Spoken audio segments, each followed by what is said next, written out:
Salut à tous, c'est Anen13 pour une nouvelle vidéo.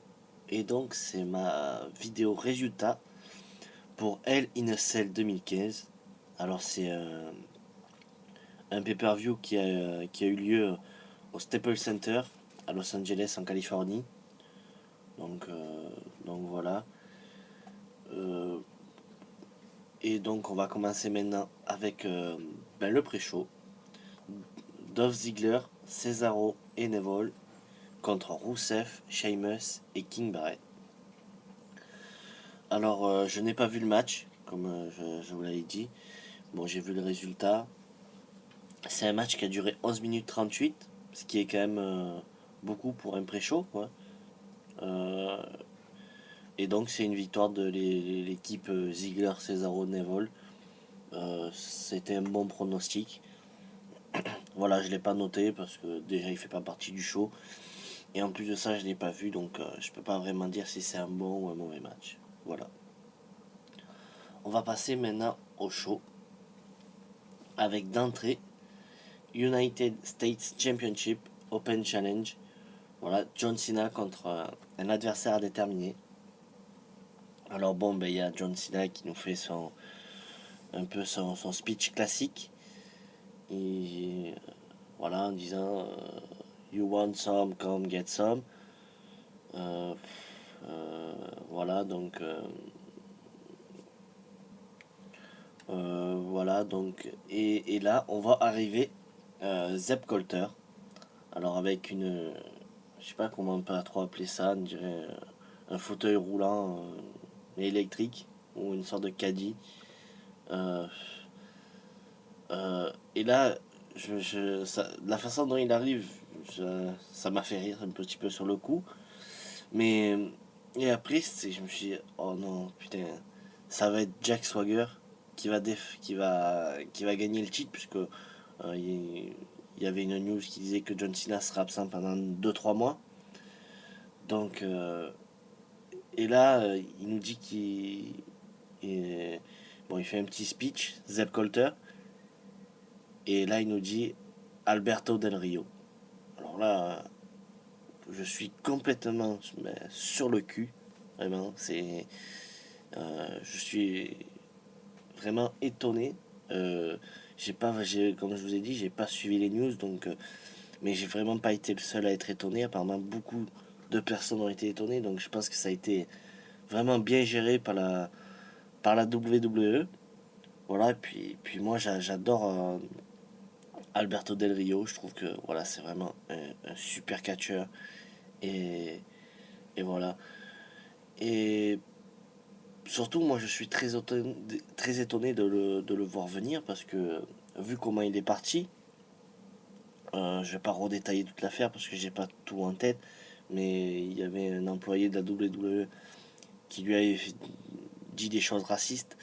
Donc, euh, euh, Donc voilà, et je pense que là, Vince, il a dû sortir le chéquier parce que là, je pense il a dû lâcher quelques zéros sur le chèque. Et voilà, je pense que Alberto Del Rio, il a dû bien négocier son retour, et tant mieux pour lui. Et donc voilà, et puis moi, je suis très content du retour d'Alberto Del Rio. Alors après, concernant le match, je le trouve quand même un poil court, il dure 7 minutes 46. Y a, on voit rien d'énorme dedans. Hum, Voilà, il y a Alberto qui domine, je dirais, le match. Et, euh, et, euh, et même, voilà, même si Sina est aussi un petit peu revenu dans le match, voilà, il a même fait son You Can See Me.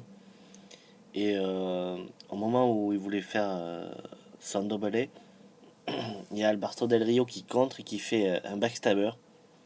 euh, et qui enchaîne direct après avec un super kick pour et tente de tomber et remporte la victoire. La fin, je la trouve un petit peu merdique parce que euh, parce que voilà quoi, c'est quand même John Cena, c'est normalement un match avec John Cena, il faut plus qu'un Super King backstabber pour, pour la victoire. Donc voilà, je trouve que la fin est pas très crédible. Alors j'ai mis une note de 3 sur 5 pour le match. Mais c'est sûrement dû au retour d'Alberto Del Rio et surtout un retour gagnant. Donc voilà, c'est pour ça que je mettrai 3 sur 5.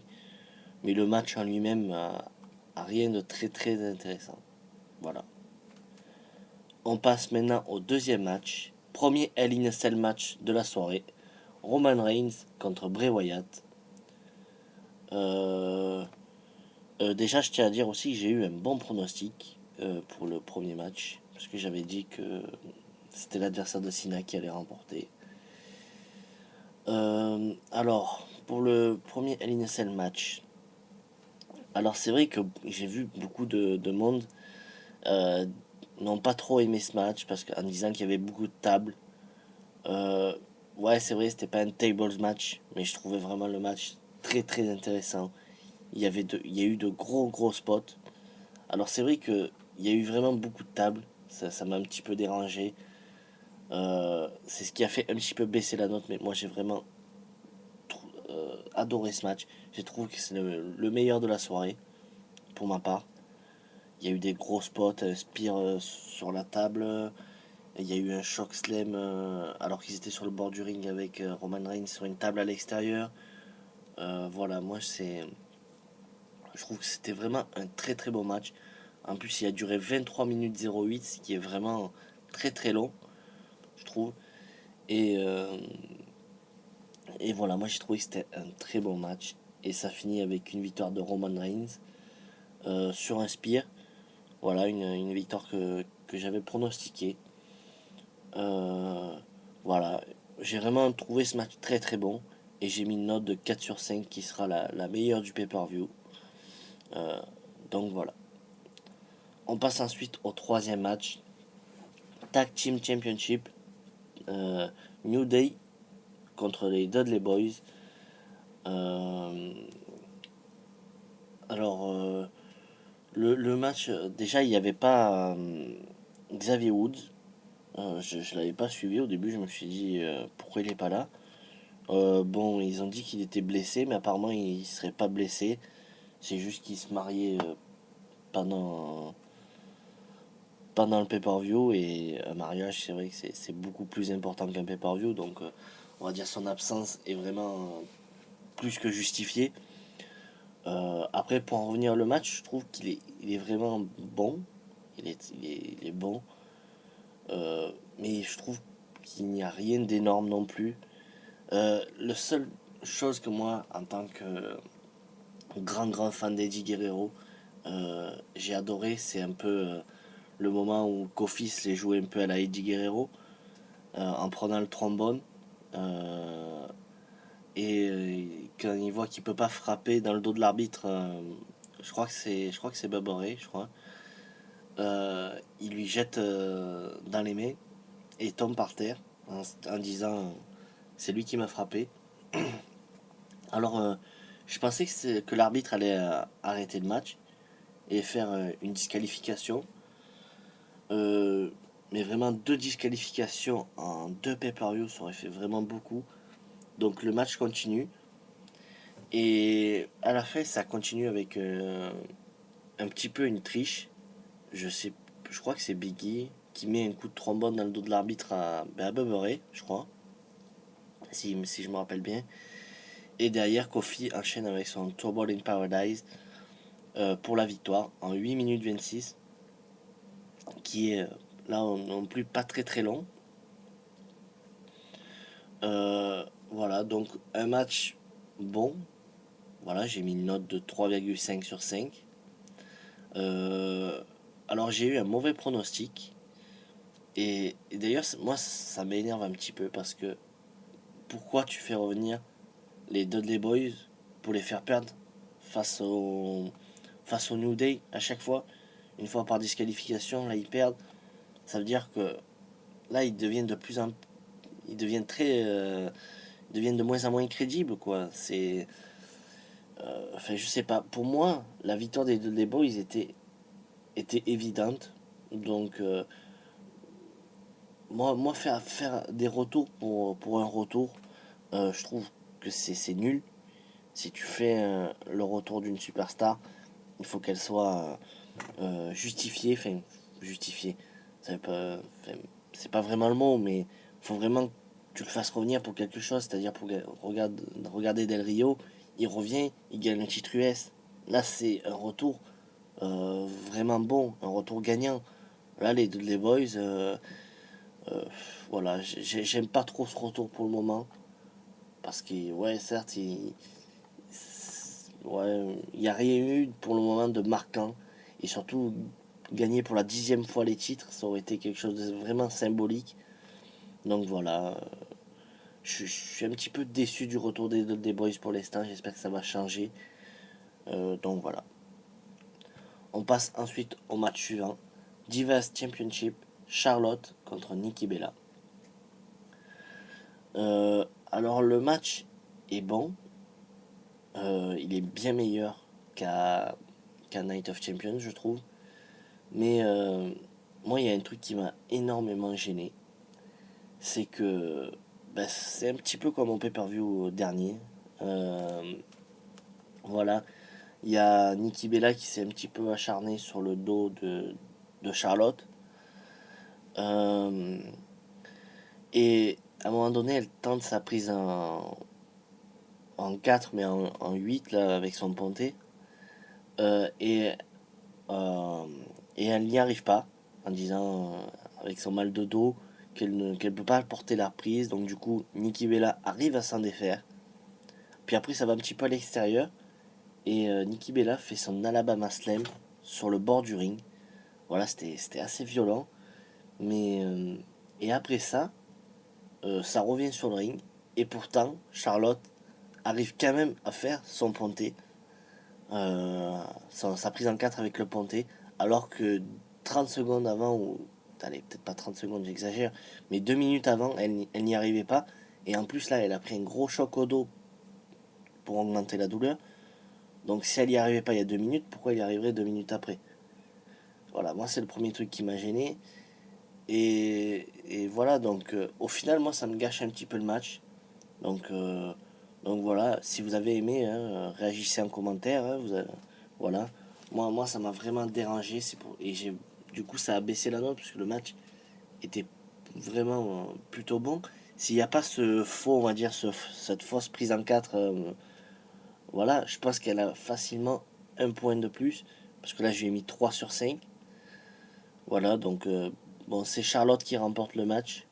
Euh, voilà, j'ai un bon pronostic.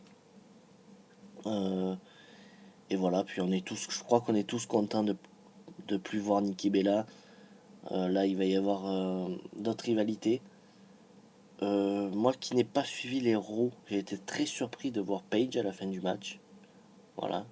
Mais je pense qu'il va y avoir une trahison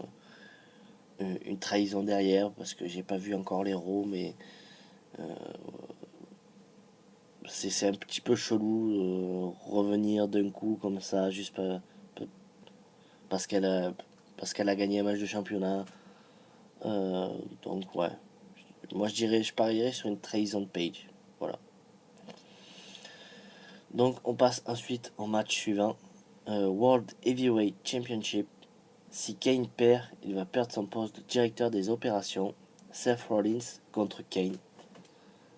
Alors moi vraiment je sais pas si ça a été pareil pour vous, mais moi je me suis fait chier dans ce match. Il a duré 14 minutes 36. Ce qui est, si on regarde que la durée, c'est pas mal. Même si pour un match de championnat poids lourd de la WWE, c'est quand même un poil court. Parce que normalement, un match de championnat, c'est facilement 15-20 minutes, surtout en pay-per-view. Donc voilà, moi je me suis fait un petit peu chier dans ce match. Ça a été lent. Euh, ouais, j'ai vraiment rien de marquant à dire. Euh, moi, je me suis vraiment ennuyé dans ce match. Bon, ben, c'est une victoire de Rollins avec son pedigree. Voilà, ce qui est un bon pronostic. Euh, j'ai pas mis moins que la moyenne. J'ai mis 2,5 sur 5. Voilà, j'ai mis tout juste la moyenne. Parce que vraiment, je me suis ennuyé dans ce match. Voilà.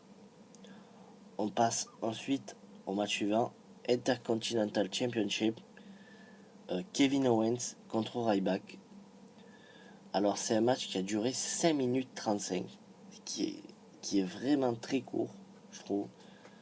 Euh, pour, un, pour un match de championnat en pay-per-view, je trouve ça vraiment limite foutage de gueule. Euh, En fait, moi j'ai rien à dire sur le match. Moi j'ai rien vu du match. Euh, voilà, il me semble qu'en plus, si je m'en rappelle bien, Ryback domine le match. Et puis c'est quand même Kevin Owens qui remporte avec son pop-up powerbomb. Donc voilà, c'est un bon pronostic. Je suis content que Kevin Owens ait conservé. Maintenant, les deux matchs contre Ryback ont été assez décevants. Il va falloir vraiment que la WWE lui trouve une bonne rivalité pour vraiment lancer son titre, enfin son règne quoi, parce que là pour le moment son règne est vraiment très très moyen. Et voilà, moi j'ai vraiment pas aimé ce match. Mais encore une fois, j'ai pas voulu non plus parce que c'est pas une horreur non plus. J'ai pas mis moins que la moyenne. J'ai mis 2,5 sur 5. Donc, euh, donc voilà, un match très court, match insignifiant. Voilà. Et on passe maintenant au main event. Hell in a Cell match, le deuxième de la soirée. L'Undertaker contre Brock Lesnar. Alors, je sais que beaucoup ont aimé ce match. Euh, Beaucoup ont aimé cette rivalité. Moi, je n'aime pas cette rivalité parce que je ne la trouve pas crédible. Euh, voilà, moi, je n'ai pas aimé le match parce que, certes, c'était violent, mais j'ai trouvé que l'Undertaker, voilà, comme d'habitude, il faisait pitcher, quoi. Il était essoufflé. Il, voilà, il a plus sa place sur un ring. Avant, moi, j'ai commencé à regarder le catch en 2009 et voilà, il était énorme à ce moment-là. C'était vraiment le Deadman. Euh, Il y a eu la rivalité avec Shawn Michaels à WrestleMania, Triple H à WrestleMania. Là, vraiment, on se disait le mec est invincible. Là, maintenant, moi, le mec, il me fait de la peine, il me fait pitié. Euh, pourquoi faire ça? Euh, Voilà, donc il y a eu beaucoup de sang. Il y a eu. Voilà, ça a été assez violent. Mais moi, j'ai pas vraiment apprécié ce match. Ni même la rivalité, parce que je la trouve illogique. Parce que si on met vraiment Brock Lesnar euh, dans une cage avec l'Undertaker, mais il y a même pas débat. Il y a même pas débat.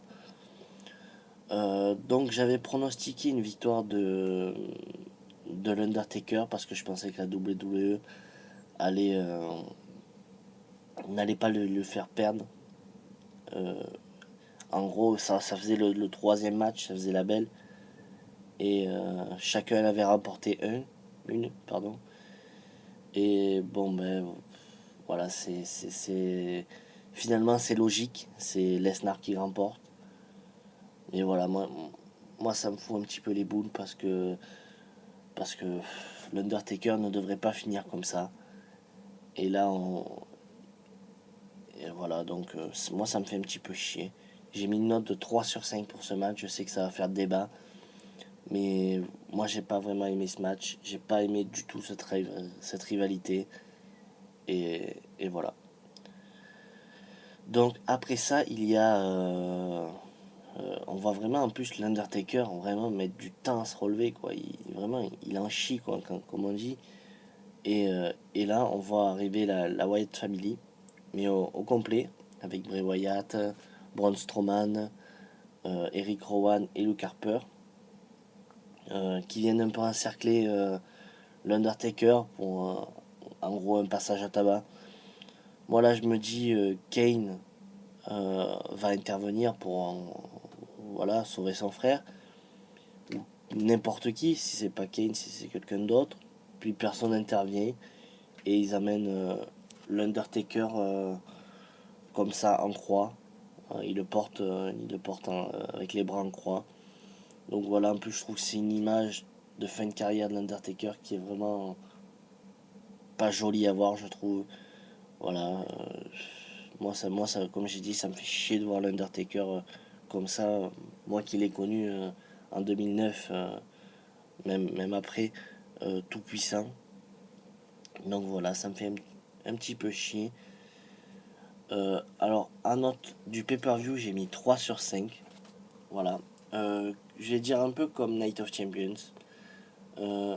Euh, un show vraiment moyen. Je trouve un peu moyenasse. Euh, Moyen mauvais même, si on doit dire. Parce que moi, il y a beaucoup de matchs qui m'ont pas plu. Je pense Kevin Owens, Ryback. Euh, le match poids lourd. Le match des divas, je trouve que la fin est what the fuck. Il y a le Cena Del Rio est assez court. Je trouve que le seul match, et encore il y a des choses à dire, ce qui est très très bon, c'est Roman Reigns, Bray Wyatt, pardon. Voilà, donc c'est le seul match que je sortirai un peu du lot. Sinon le reste, c'est moyen, même je dirais très moyen. Voilà. Bon, ben c'est fini pour cette vidéo. Voilà, n'oubliez pas, la review de Randy Orton sortira en fin de semaine. Je pense qu'elle sortira vendredi ou samedi. Je pense plutôt samedi quand même. Après, j'ai deux reviews de prêtres qui sont le coffret ROH Cesaro et SummerSlam 1999. Et, euh, et après, surtout, donnez-moi vos avis. Je ferai des années complètes de review de pay-per-view parce que j'ai de moins en moins de temps. Et les coffrets, ça me prend vraiment beaucoup de temps à les regarder et tout ça. Donc, euh, donc voilà, je sais pas trop par quoi commencer. Est-ce que je commence de 2013 et je pars jusqu'à 2001 puisque c'est les années que j'ai complètes? Ou est-ce que je pars de 2001 à 2013 ou est-ce que je fais des années un peu au pif, tiré au hasard? Donc, euh, donc voilà. Donc voilà, merci d'avoir regardé cette vidéo et moi je vous dis à la prochaine pour une nouvelle vidéo. Ciao ciao tout le monde.